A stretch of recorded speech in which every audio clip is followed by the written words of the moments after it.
Hey guys, Mythology's Bot here. I had a bit of conundrum about the Shredder Auto Pistol, and I wanted to build a build around that specific weapon.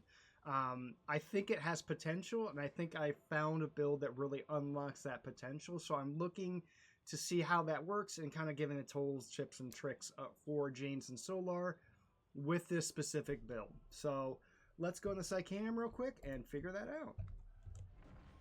Another feeble-minded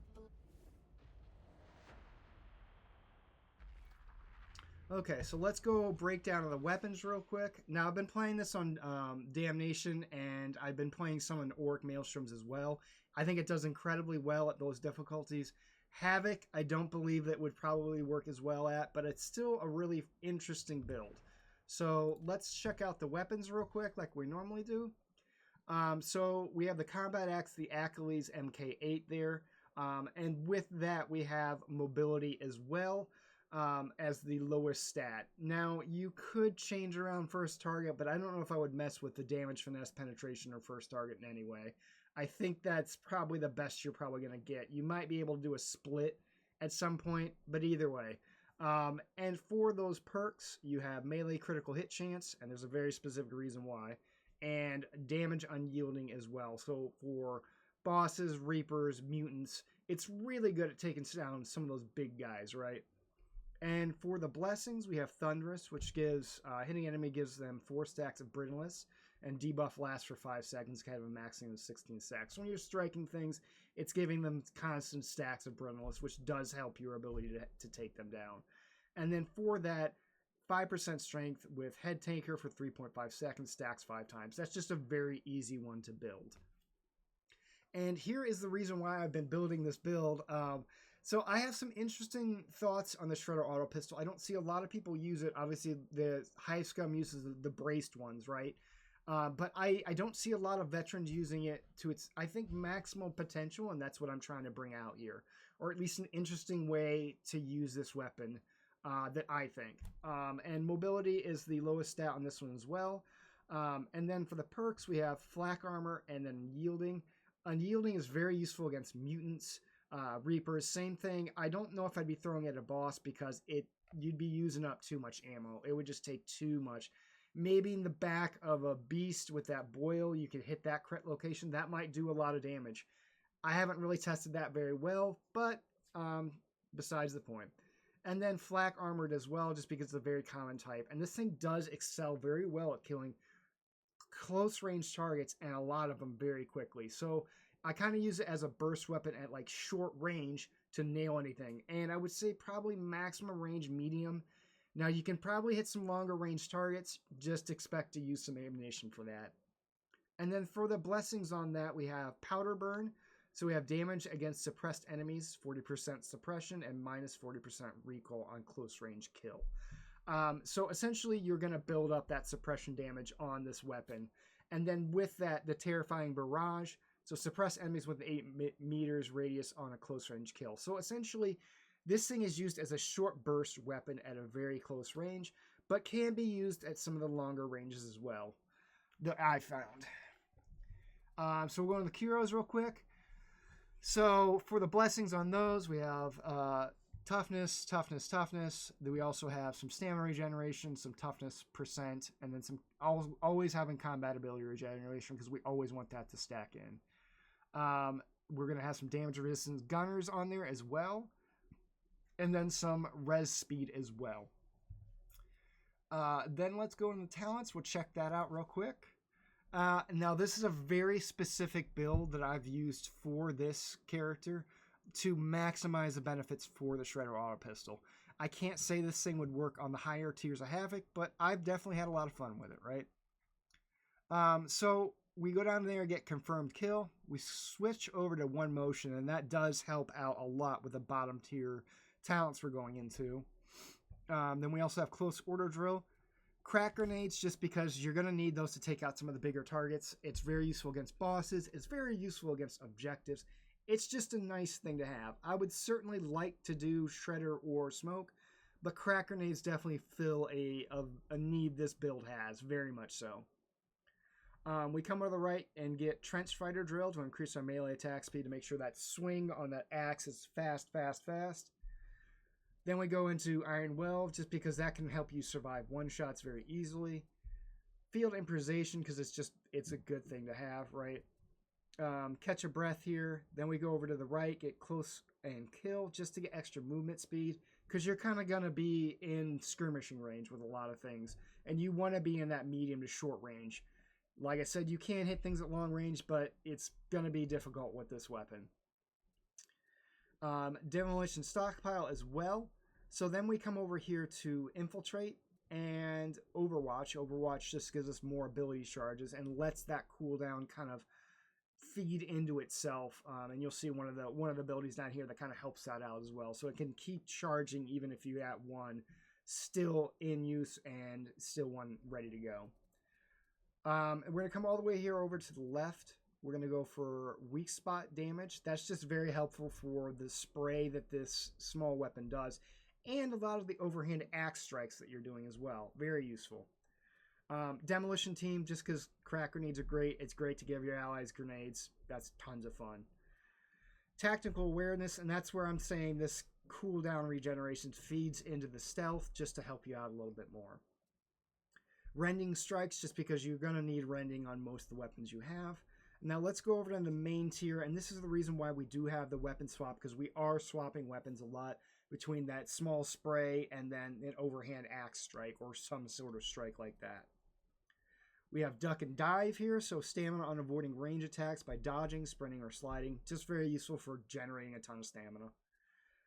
Desperados, we have melee critical hit chance and melee finesse bonus. Then we also have Skirmisher in here as well. After sprinting, sliding, you get base damage. That's very useful. Agile Engagement, so killing an enemy with a melee attack grants range damage. Killing an enemy with range attack gives melee damage. And the Shredder Auto Pistol is actually very good at getting rid of hordes. It's got some very good purposes, and it can be a very deadly weapon given the right bonuses, right? And then with that, we have Onslaught. So continuous hits to a single target applies 2.5 Brittlness for 5 seconds. That's just going to feed into more of your Brittlness stacks and really help that kind of stack up very quickly, especially with that fast-firing weapon. And here's the reason why we have the melee critical chance on the axe itself. Now, I could see myself switching that around, but melee critical hits increase damage by 20% for 6 seconds. That's huge. That is a lot of damage for 6 seconds, and that is very easy to kick off, given that we have a decent amount of melee crit chance here and into the axe itself, right? So, weapon specialists, this is kind of what we're feeding into. This is the reason why we have that weapon swap speed, because we're constantly switching between weapons, the ranged and the melee, and using the range as a suppression and short range kill, and then target certain things. But I would not be throwing it towards a very strongly armored target. That's what your crack grenades for, and that's what your axe is for. But in that, we have Always Prepared. Now, this one I could see maybe switching out for something else in these trees. I certainly would enjoy having some other talents. I have to kind of make sure that one's going to really do well, but I have enjoyed how it functions, because that gun does drain its ammo very quickly, the Shredder Auto Pistol. On Your Toes, so activating Melee Specialist and Range Specialist refines 20% toughness on 3 seconds. And then Invigorated, activating Melee Special restores 20% stamina and gains stamina or cost reduction for 3 seconds. So when you're activating these multiple abilities, switching our weapons around because you're getting bonuses for each one, you're going to be generating melee attack speed, range attack speed, and it's just really good to kind of keep that going, that cycle going, because you're going to want to have those weapons constantly switching off or building up between the two, right? So let's go into the general gameplay real quick. So let's kind of start off with the Achilles, the axe, the combat axe. So obviously this has a nice spike on the end of it. Very good for hitting things in the head. See that? Very useful. Whack. And then you can kind of see Exploit Weakness right there. That's building up as well.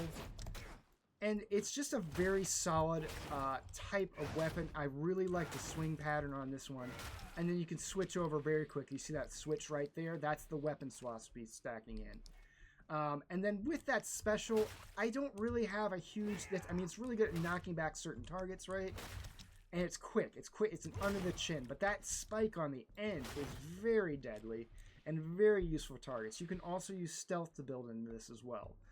But here we have the main focus of what we're doing here for the build is the Shredder Auto Pistol to kind of maximize its benefits.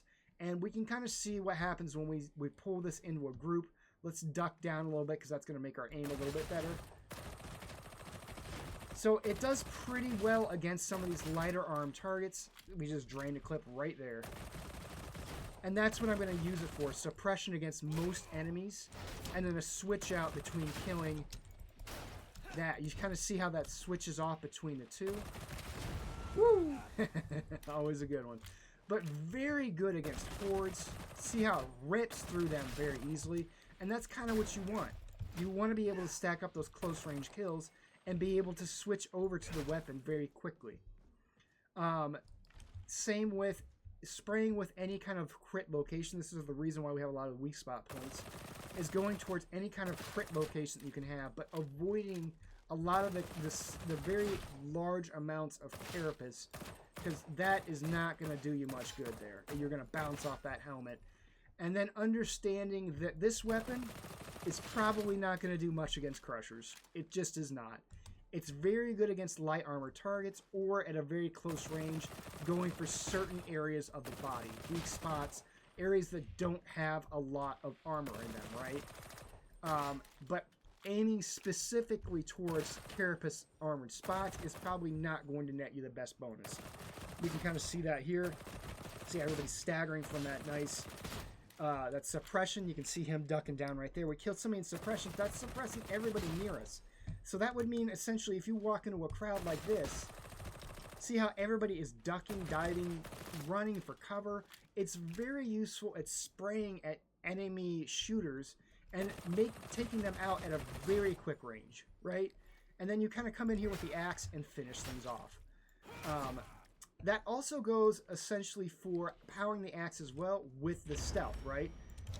See, it does very well at helping the axe kind of overcome some of these difficulties with the stealth. And I find stealth to be a very useful talent to have to get to objectives, res fallen enemies.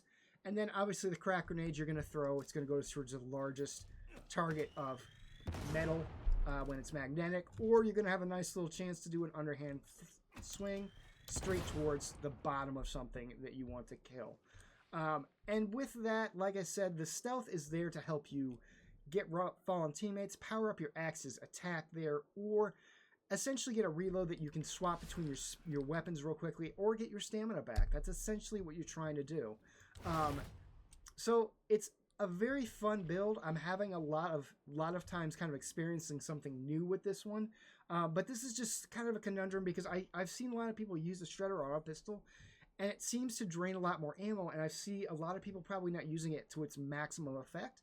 And I'm really trying to look to see how I can make a build kind of flow into that and really stack together. But we're sitting about 12-13 minutes here. That's a pretty good time for our build. But I will let you guys kind of take a look at this. Thank you for showing up. Thanks for the likes, the views, everything like that. We will see you guys tonight for Darktide, and you guys stay safe out there, okay? Bye.